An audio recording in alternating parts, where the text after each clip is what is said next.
2.8 है exercises. Page number ये होगा आपका 55।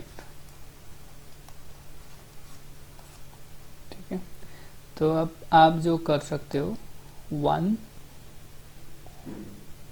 to 4, ओके, 1 से लेके 4 करने हैं। अभी आप इजीली कर सकते हो क्योंकि हम ये कर चुके हैं। Number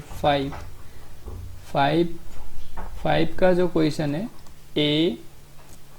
A B C D, ये करना एफ एंड एच तक कर देना। देन 8, क्वेश्चन नंबर 8 करना आप, हो जाएगा इजीली। 9 भी सिमिलर है, 9 हो जाएगा 9। फिर 11 करना आप, ठीक है। उसके बाद सीधे हम 25 करेंगे क्योंकि वो दूसरा मेथड आएगा, method of separation of variable. ये 9 और 11 जो है वो एक्स्ट्रा है, ठीक है, ये छोड़ सकते हो आप। लेकिन आपको 25 करना ही करना है, 30 करना ही करना है और 31 भी करना है। आप ये ज़रूर ट्राई करना है। देखो 25 में सारे पार्ट्स करने हैं, ये अभी नहीं हो पाएगा ये क्योंकि नया मेथड आएगा इसको करने के लिए। ये भी 30 का भी नया मेथड है और 31 भी नया मेथड है, ठीक है। ये अभी नहीं हो पाएगा, आप अभी नहीं करना ये 25, 30 और 31। लेकिन अभी आप जो है 1 to 4, 5, 8 और ये 9 और 11, ये कॉसी प्रॉब्लम पे बेस्ड है, तो आप ये कर लेंगे। तो इसी से कुछ प्रॉब्लम हम कर लेते हैं, ठीक है। ये ध्यान रहे, ये बाद में करना है, अभी नहीं। क्वेश्चन नंबर 3 तक क्या था, सारे पार्ट है इसमें करने, क्योंकि जो मैंने केवल क्वेश्चन लिखा है उसके पार्ट्स नहीं लिखे, तो इट मीन्स आप समझना कि we have to do all parts. जैसे ए बी सी डी करके होंगे तो वो सारे करने हैं यहाँ पे। सो 1 to 4 में सिंपल है, वो लेग्रांज इक्वेशन यूज करना है, Lagrange auxiliary equation. Then we have to find the 2 characteristic curve, then we get the general solution. बस जनरल सोल्यूशन करना है। नाउ 5th में जैसे ही आया, 5th में प्रॉब्लम 5th में, तो ये कॉसी प्रॉब्लम है। क्वेश्चन नंबर 5th जो है वो कॉसी प्रॉब्लम का है। तो इसमें अलग अलग प्रॉब्लम है, ए बी सी डी। तो एक हम ये कर लेते हैं, आई थिंक ये क्वेश्चन हम ऑलरेडी कर भी चुके हैं, जनरल सोल्यूशन इसका फाइंड कर चुके हैं। हम एफ देखेंगे, ठीक है। तो एफ कर लेते हैं हम। देखो कॉसी प्रॉब्लम के बने, solve the following quasi problem कहेगा, या solution of the following quasi problem. So given है ux plus xuy is equal to y minus 1/2 x square का whole square, okay. And with the condition given है u of 0, y is equal to expy। देखो कोई कुछ लोग यहाँ पे confuse नहीं होना, exp आप मैथमेटिका में जान चुके हो, व्हाट इज द expy मतलब होता है e to the power y, ठीक है। तो expy कहीं पे लिखा है तो आप e to the power y लिखोगे उसको। तो इसको सॉल्व करना है। देखो तो फर्स्ट आपको लिखना है Lagrange auxiliary equation of equation 1। तो वो होता है dx/1 dy/x and du/1/2 x square का होल स्क्वायर ऑफ कोर्स। ये तो टेकिंग फर्स्ट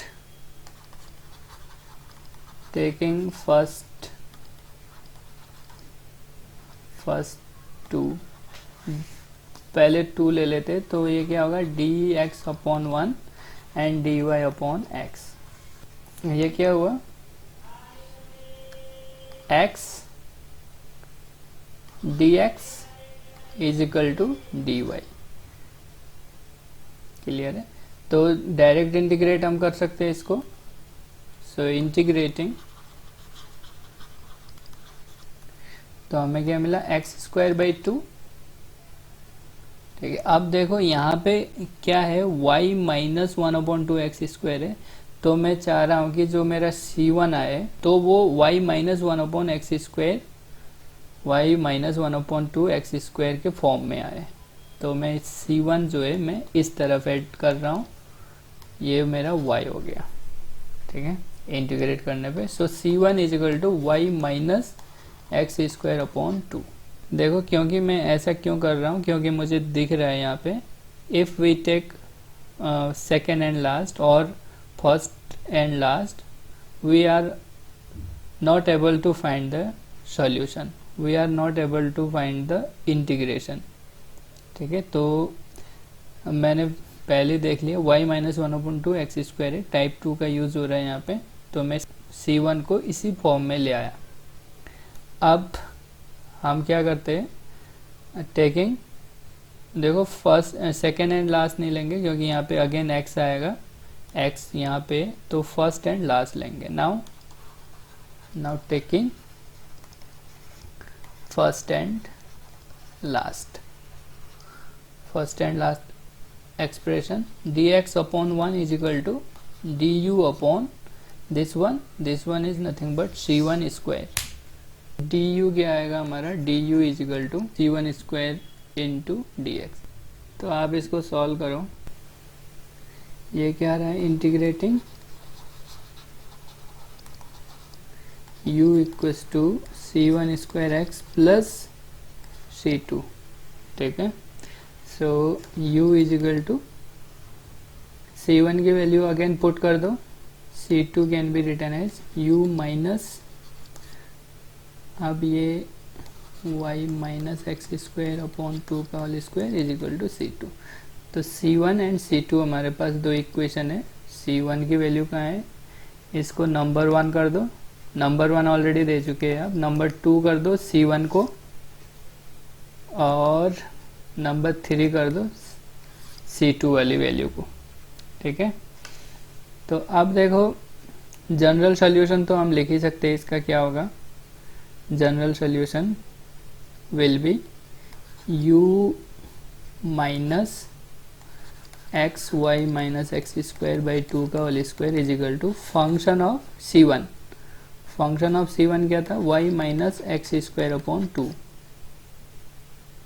ठीक, so u is equal to x into y - x²/2 का whole square plus f of y - x²/2।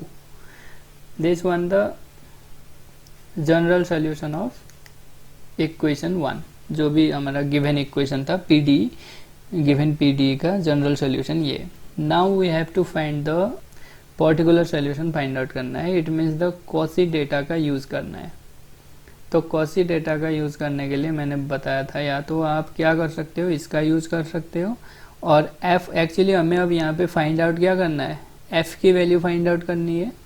ठीक है, f ऑफ y - x²/2 वो क्या होगा ये फाइंड आउट करना है। ठीक है, यानी f को एलिमिनेट करना है हमें, यहाँ से f को हटाना है, क्योंकि आर्बिट्ररी कांस्टेंट या आर्बिट्ररी फंक्शन नहीं आने चाहिए in the solution of the P D E if we apply initial data. तो इनिशियल डेटा का यूज करते हैं। अब एक तरीका ये है कि मैं f ऑफ y, u इसमें पुट करके f ऑफ y - x²/2 की वैल्यू फाइंड आउट कर दूं, या c1 c2 में रिलेशन निकाल के मैं जनरल सॉल्यूशन लिख दूं। तो मैं कहता हूँ c1 c2 पे रिलेशन निकालना ज़्यादा इजी रहता है। तो इनिशियल कंडीशन क्या है, u of 0y is equal to e⁻y। ठीक है, तो अब देखो x बराबर 0 है, ये ध्यान रहे, x इज इक्वल टू 0 है, y इज इक्वल टू आप t ले लो। अब यहाँ पे y is equal to t रखना है क्योंकि x 0 है। So u is equal to क्या होगा, e⁻t। अब इक्वेशन जो है टी के फॉर्म में आएगी, जो इक्वेशन 2 और 3 जो है C1 C2 की जो वैल्यू है टी के फॉर्म में आएगी, तो टी की वैल्यू पुट करके हम C1 C2 में रिलेशन डेवलप कर लेंगे। पहले C1 पे पुट कर लो इसकी वैल्यू, व्हाट इज C1, तो ये वैल्यू पुट करो जरा, C1 is equal to T. ये तो बहुत इजी हो गया, क्योंकि अब जैसे ही थर्ड में हम इसको यूज करेंगे C2 में, तो जहाँ पे भी बाद में t आएगा वहाँ पे C1 रख देंगे, तो हमारा आंसर इजीली आ जाएगा। Since C2 is equal to क्या है, u minus X Y minus X square upon 2 का whole square, then condition apply कर दो, u की वैल्यू क्या आ जाएगी, et minus x, what is x is 0, पूरा 0 हो गया, बाकी कुछ करने की जरूरत नहीं है, ये पूरा 0 हो गया, इसमें क्यों पुट करें, जब x 0 हो गया तो पूरा 0, तो C2 is equal to e की पावर C1। ठीक है, this is the relation on C1 and C2। Just use कर दो, इसको नंबर दे दो 4,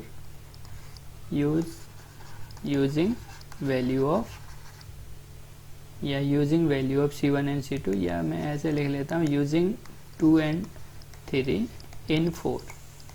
ठीक है, तो C1 और C2 की वैल्यू हमारे पास आ चुकी है। C2 is u minus X Y minus X square upon 2 का whole square is equal to e to the power C1 Y minus X square upon 2। और u को सेपरेट कर लो, u is equal to X into Y minus X square upon 2 का whole square plus e to the power Y minus X square upon 2। This is the required answer या required solution. ठीक है, अगर नहीं मुझे इसी के थ्रू जाना है, अब आपने ठाने लिया इसके थ्रू जाना है, तो आप इसके थ्रू भी कर सकते हो। ठीक है, तो आप इम्पोज करो कि यहाँ पे e to the power t होगा। ठीक है, e to the power t is equal to f of t, यही आएगा ना f ऑफ t। अब f ऑफ t, अब t की जगह मुझे वैल्यू क्या चाहिए, इसकी चाहिए y minus X square upon 2। जब f of t is equal to E to the power t आ चुका है, तो f of y minus X square upon 2 is equal to E to the power y minus X square upon 2 आ जाएगा, यानी y की value ये आ जाएगी। तो अगेन आंसर सेम। तो ये भी इजी है, वैसे तो ये भी इसमें इजी दिख रहा है, तो आप इस दोनों तरीके से कैसे भी कर सकते हो। दोनों मेथड आपके पास है, आप कोई भी मेथड, भाई केवल एक ही मेथड यूज करना, ये नहीं कि आप दोनों मेथड यूज कर लो, मेथड 1 मेथड 2 लिख के, आप एक ही यूज करना।